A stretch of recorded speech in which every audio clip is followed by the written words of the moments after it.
Bonjour chers amis, merci de nous accompagner dans le projet de la nouvelle vision. Merci pour votre soutien, merci de continuer de liker et de partager toutes nos vidéos. Je tiens aujourd'hui, en tout cas, à respecter un devoir de reconnaissance envers tous ceux qui partagent régulièrement nos vidéos et qui les commentent. À la réalité, la nouvelle vision que nous prenons ne peut aboutir que si nous tous nous mettons à travailler, à partager et à faire connaître cette nouvelle vision. Vraiment, je vous dis merci. Je voudrais ce matin parler du premier point de notre nouvelle vision. Comme vous le savez déjà, la nouvelle vision préconisée par Thierry Tan recommande à tout pays, notamment à la Côte d'Ivoire, de passer en 1 à la transformation locale de toutes nos matières premières, en 2 à la défiscalisation et en 3 à la déréglementation.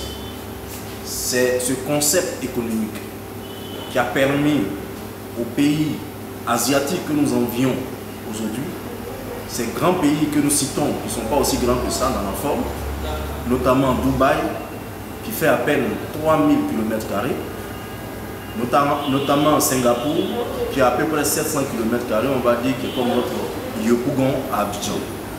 Voilà. À Singapour, cette nouvelle vision est dénommée New Vision. À Dubaï également, on l'appelle New Vision.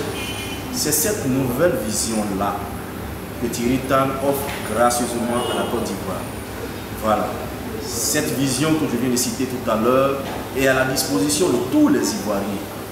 Qu'ils soient politiques, qu'ils soient de la société civile ou qui que ce soit, cette vision nous est donnée gracieusement pour nous permettre de rentrer dans notre miracle. À la réalité, la Côte d'Ivoire est une terre bénie de Dieu. Dieu ne peut pas bénir une terre et refuser de lui donner les moyens d'exploiter sa richesse. Ce n'est pas possible. Donc quand Dieu bénit, il donne aussi l'instrument pour nous permettre de tirer profit de cette richesse-là. Et sur l'instrument que Dieu nous a donné, c'est la nouvelle vision que nous préconise Thierry Tan. Voilà. La vision préconise en 1 la transformation locale de toutes nos matières premières, y compris le vivrier. On vous l'a expliqué tantôt.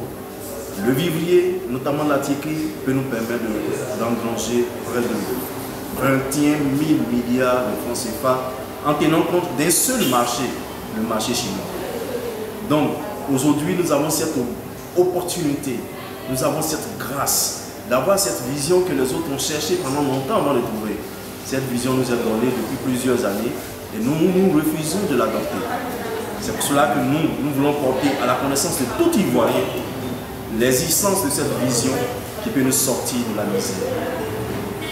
Dans les 3 points que je viens de citer concernant ce concept, je veux retenir un point, notamment la transformation locale de toutes nos matières premières. La transformation rapporte suffisamment d'argent. La transformation nous rapporte beaucoup d'argent. Et pour preuve, je m'en vais vous citer une multinationale qui transforme ici de façon, qui transforme nos matières premières dans le monde, notamment Nestlé. Nestlé transforme notre café, notre cacao et beaucoup d'autres matières premières en provenance de la Côte d'Ivoire. Mais cette entreprise Nestlé réalise un chiffre d'affaires de près de 35 000 milliards par an. Vous voyez, 35 000 milliards par an, c'est environ 5 à 6 fois ou 7 fois notre budget national. Une simple société qui transforme ce que nous produisons peut récolter un tel chiffre d'affaires. C'est pour vous dire que si nous passons à la transformation locale, nous allons multiplier par 5, voire par 10 tous nos revenus. Et souvent quand nous parlons de la transformation locale de nos matières premières, on perçoit difficilement ce que les uns et les autres peuvent gagner. Je m'en vais vous expliquer. En Côte d'Ivoire, nous sommes fils de planteurs, ou nous-mêmes planteurs, ou bien descendants de planteurs. Ce qui veut dire que si nous passons à la transformation locale de nos matières premières, pour celui qui gagne par exemple 100 000 aujourd'hui, il pourrait gagner 10 fois plus, 20 fois plus, et donc gagner 2 millions par mois. C'est cela, ce qu'on appelle l'effet multiplicateur de l'économie. Quand un secteur bouge et que nous créons assez de valeur ajoutée, ces valeurs ajoutées profitent à tous.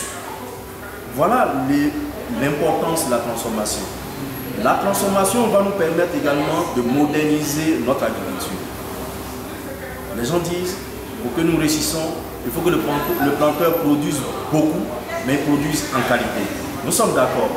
Mais comment allons-nous passer à la modernisation de notre agriculture si nous ne transformons pas ce que nous produisons? C'est impossible. Alors que si aujourd'hui nous installons les usines là, le planteur voit l'usine qui est en face de lui. Le planteur n'attend plus que l'acheteur vienne fixer le prix de sa matière première. Il discute de ce prix-là directement avec l'usine. Et il peut engranger beaucoup de ressources. Déjà avec le contrat que l'usine va signer avec lui, il peut aller toucher le banquier pour bénéficier d'un soutien, d'un financement pour moderniser son agriculture. Et quand il va moderniser cette agriculture, n'ayant pas l'expertise des machines et des tracteurs qui vont travailler dedans, il fera donc appel à son fils, à un autre expert. Du coup, on ne parlera plus de paysans, planteurs, on parlera maintenant d'entreprises agricoles. Voilà ce que préconise la nouvelle vision. Avec la nouvelle vision, tout le monde gagne.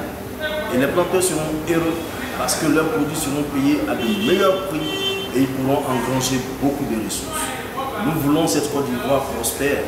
Nous voulons cette Côte d'Ivoire qui fait envie. Nous voulons cette Côte d'Ivoire réconciliée avec elle-même. Et pour ça, nous nous disons, portons le message de la nouvelle vision un peu partout pour que tous ensemble, nous puissions amener cette vision à devenir concret, à devenir réalité dans le quotidien des Ivoiriens. Merci. Continuez de partager